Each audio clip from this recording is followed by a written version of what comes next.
What's up, fam? So the movie Sinners, written and directed by Ryan Coogler, has been nominated for 17 Oscars this year, and I feel rightfully so. I thought it was a great movie. I was highly entertained. I understood the message, and I had no problem with it.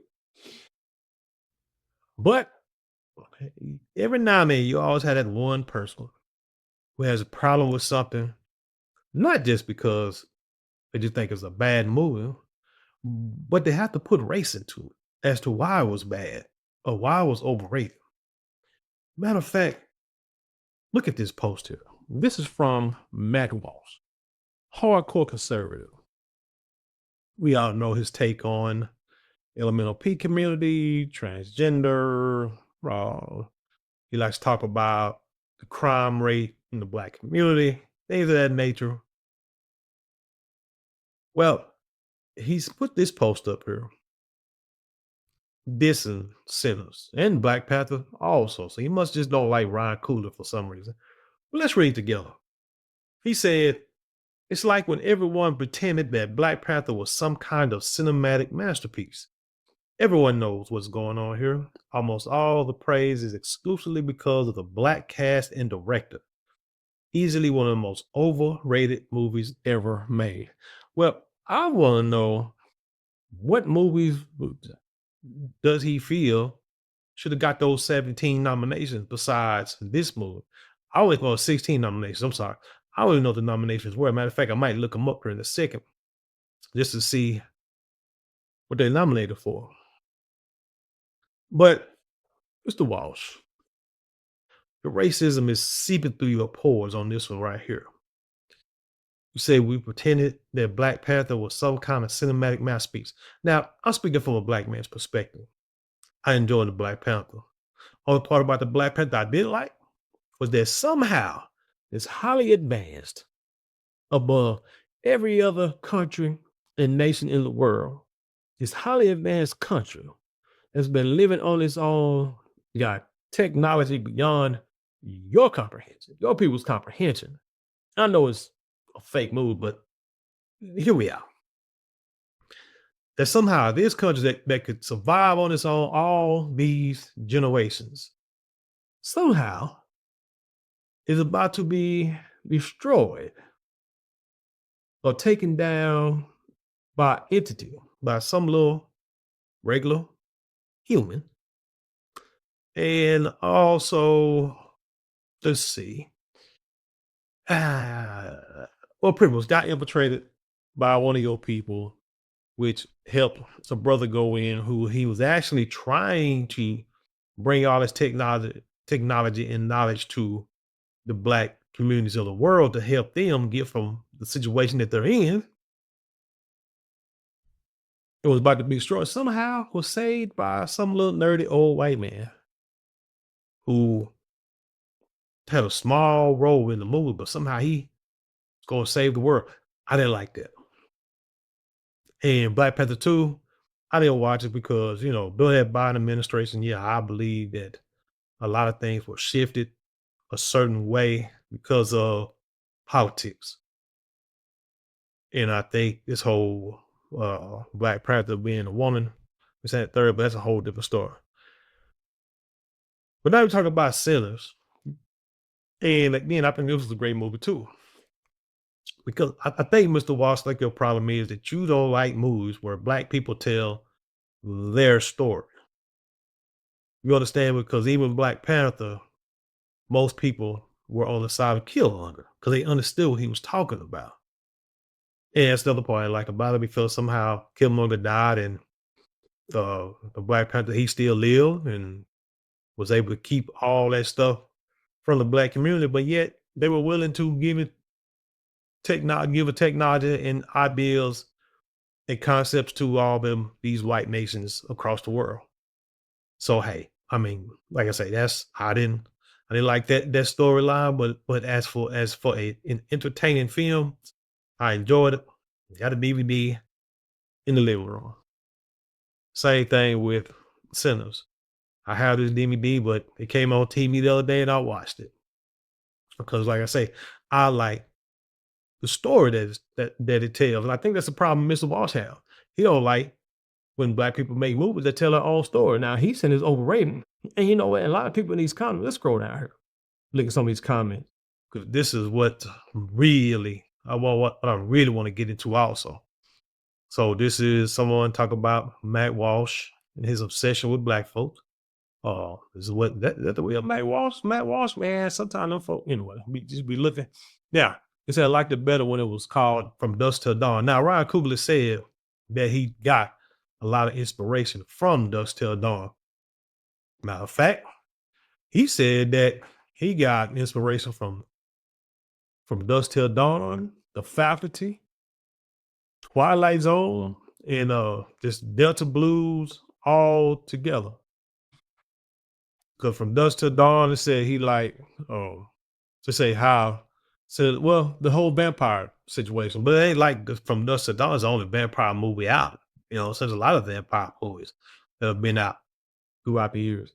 And, you know, he took concepts from that. But how many movies out here that your people make, it's not even an original thought? Y'all have movies that y'all are keep remaking because nobody has an original thought. But this man says, hey, I'm gonna take bits and pieces from this movie, from that movie, this music genre, and I'm gonna create a movie that's gonna tell our story from a spiritual battle perspective. And now you got a problem with it. We got a whole problem with it. Anyway, let's go back to some of these comments. You can't possibly need attention that bad. You see the picture with the MAGA people. Someone said, hey, this is a white man here. It says it was a fantastic and original. It was the most fun movie to see in the theater since Kill Bill. Like I said, I like pretending art is bad because the artist doesn't share your politics. It's a low IQ intake. Leave it for the leftists. Black Panther was fun too. Like I said, I enjoyed them. I enjoyed both of them movies. And here's a picture of Mr. Walsh here with some of his ideologies. But one comment I want to look at about somebody's talking about from dusk to dawn. That's great. Got some people who do agree with what Matt Walsh say, but trying to find this one comment that's hidden. Where'd it go? Did I lose it? I think I lost it. Oh, let's go back up. Because it wasn't this far. There you go, right there. That's why I almost missed it. Here we go. It's Julian Rochetti. He says, it makes me laugh because this movie is probably the most racialist, if not outright racist film I ever seen. So racist that the vampires are basically an allegory for white leftists, American liberals, often black people way out of their condition by joining some great universal vampire brotherhood, which turns out to be a deadly trap. Let's stop right there. I didn't see it as that. But if he saw like that, what that shows me is that the way we saw it seems like it's part of all facets of y'all lives. Shout out to Neely Fuller in that book. We talk about understanding white supremacy and understanding racism. So when you understand racism and white supremacy, you'll understand everything. Until you understand that, everything else is confusing.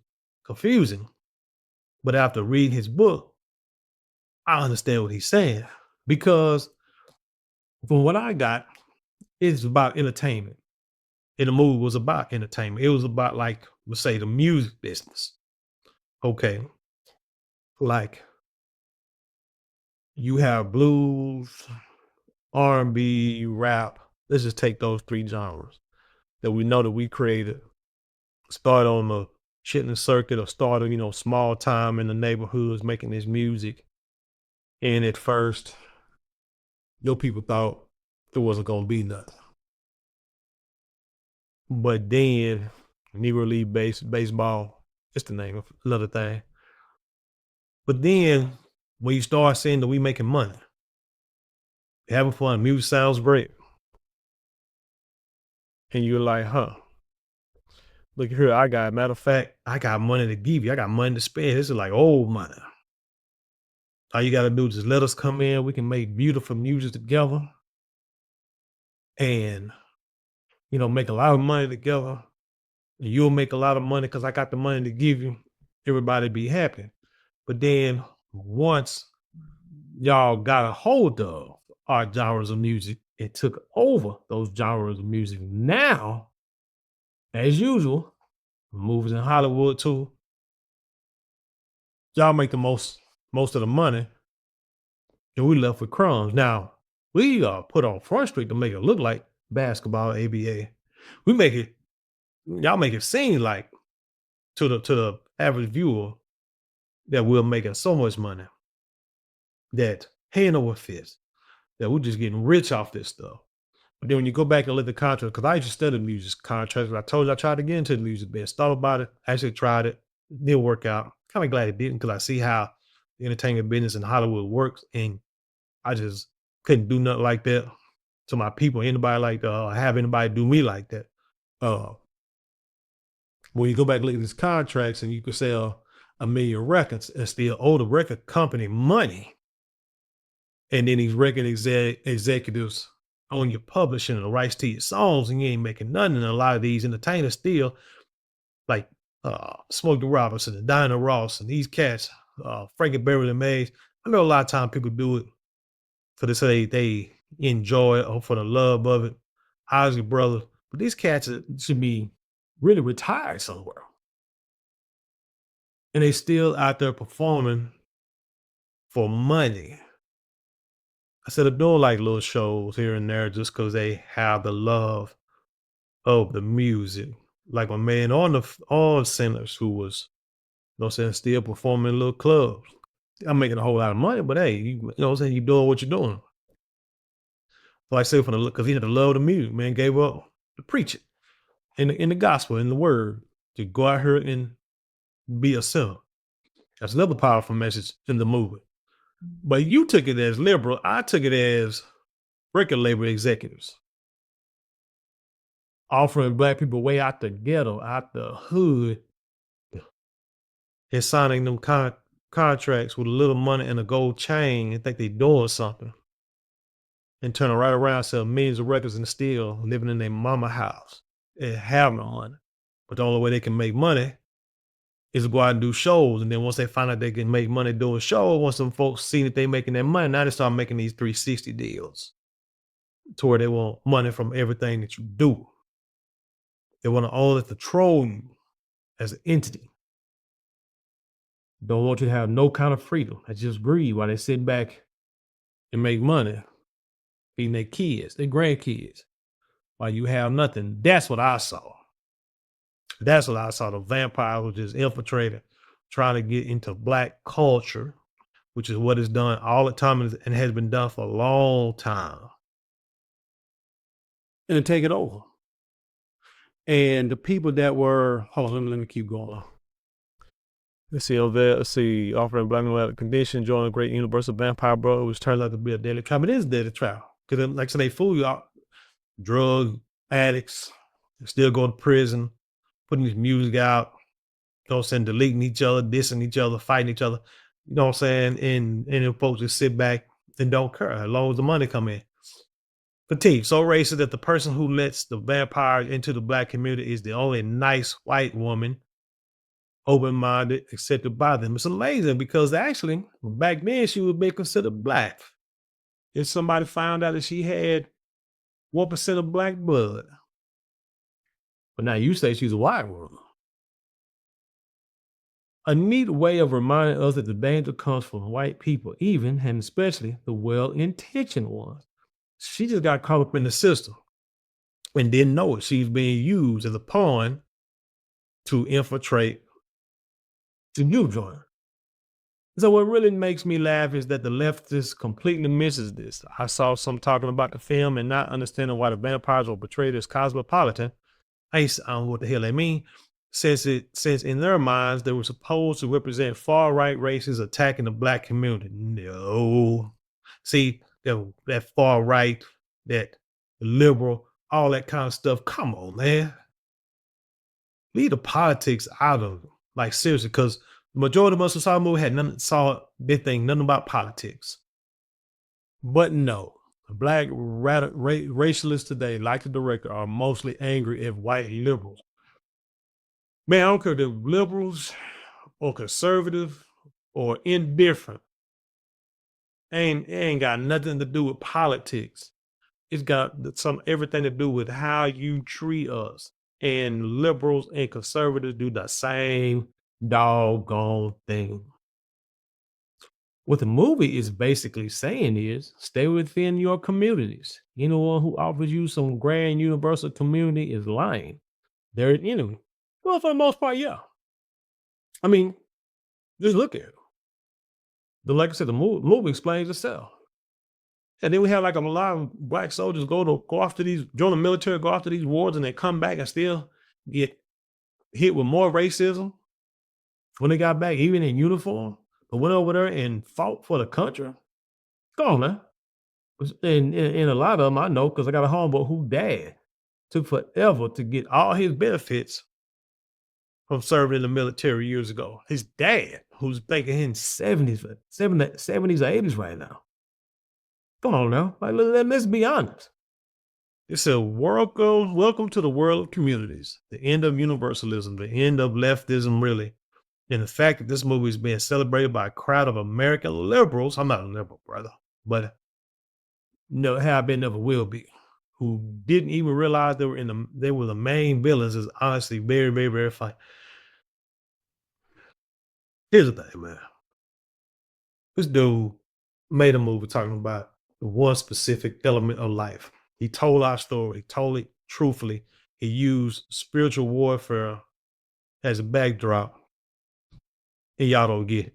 Probably because, like they say, a lot of y'all don't have spirituality anyway.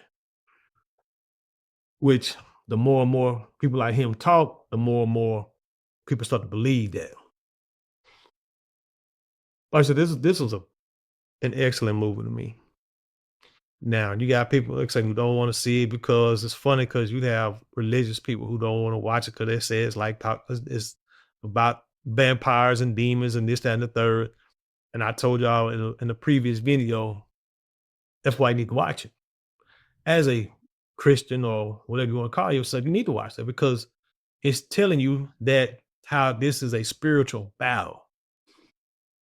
Whether you want to believe in the I don't want to say voodoo, but the spells and the chants, the juju bag that they use in the movie, believing in garlic, stakes to the heart, silver bullets, whatever the case may be, whether you believe that stuff or not, believe it's some form of voodoo, whatever. That's not the point. The point is just about the whole spiritual battle, period. And that's what you got to look at in context. But these folk, man, it's funny, man, because I mean, hell, there's been a lot of movies that should have been nominated and won awards. But again, what you expect from the people who make the awards and the same people who create a lot of these movies where a lot of racism is in there. I bet you Matt Walsh had no problem with Django when the white folks using the N-words all throughout the movie. But he had no problem with that. I bet you had no problem with movies that show us in slavery times or being house servants, or our moms and grandmas being house servants in the white folk house. I bet you had no problem with them movies. But he had a problem with movies that tell our story from our perspective. And he don't like that. That's the craziest thing. But like I said, there's been a lot of movies that should have, like I said, won some kind of awards, whether it's Oscar. I mean, she just got the respect. Now, I don't sit there and live and die for the respect of other folk, but I'm just saying, if you're going to be for real, the movies that, you know, were like game changers of society, you gotta look at movies like, let me see, like Do the Right Thing. That was an excellent movie. Not till 12 Years a Slave, because like I said, I'm just tired of slaving movies, but you do need to keep making slaving movies. As much as we get tired of them, like seriously, stuff like that, you do need to keep it in the mainstream because if not, you'll forget about it. And then that'll become a problem. And Donald Trump and his administration is already trying to get rid of Black history, the evils of American history towards Black folks. So you got to keep stuff like that in rotation. Yeah, so we don't forget. Not too many though, but just so we don't forget. Boys in the Hood to me, classic. That should have won some awards. I said Black Panther was a great movie. Let me look at some trying to see some movies that they got listed. Some 25 of like some of the best black films. I wasn't too thrilled with Color Purple. Not at all. Train Girl's pretty good. Django Unchained, I like that movie only because of the storyline, not because white man made it and he didn't have no problem putting the N word in that movie in every other word. Haven't seen Till. Like I say, some movie I don't want to see. I know the story or some that horrific. I really ain't trying to see nothing that. King Richard was a real good movie. I like that one. Black Klansman, I like that one too. Real good. Malcolm X, that should have won awards all across the board. Bessie Selma, because the brother that played Martin Luther King Jr. was not an American. Amistad, again, but hey, just got to keep it in rotation. Their white people was pretty good, and it helped. Like somebody really about them movies either. But anyway, my point. Matt Walsh, like I say, you show your racism, your bigotry. When you opened your mouth and talked about how this movie is overrated. There's nothing overrated about it. Like I say, it's one thing if you had your opinion to say, hey, I didn't like it. It wasn't too no, it wasn't entertaining to me and leave it at that. But because you need views, you need them likes. For like 33,000 people like this thing. 33,000 gave us a heart. And he got 4 million followers. So I'm sure more people gonna like this before the awards come out. But yeah, if you just say, hey, you wasn't entertained by the movie, and that's just it, it'd been all right. But no, you had to say the only reason why I got nominated because it had black people in it, and y'all made it political. That is sad, but that's how racists like to divert the topic. Well, anyway, tell me what you think about this story, or about this post. Leave your comments below, share with the world, have an intelligent conversation. You know how we do around here. Don't forget to like, share, comment, and subscribe. Those 4 things cost you maybe a couple of minutes out of your day, but it means the world to us here at this channel.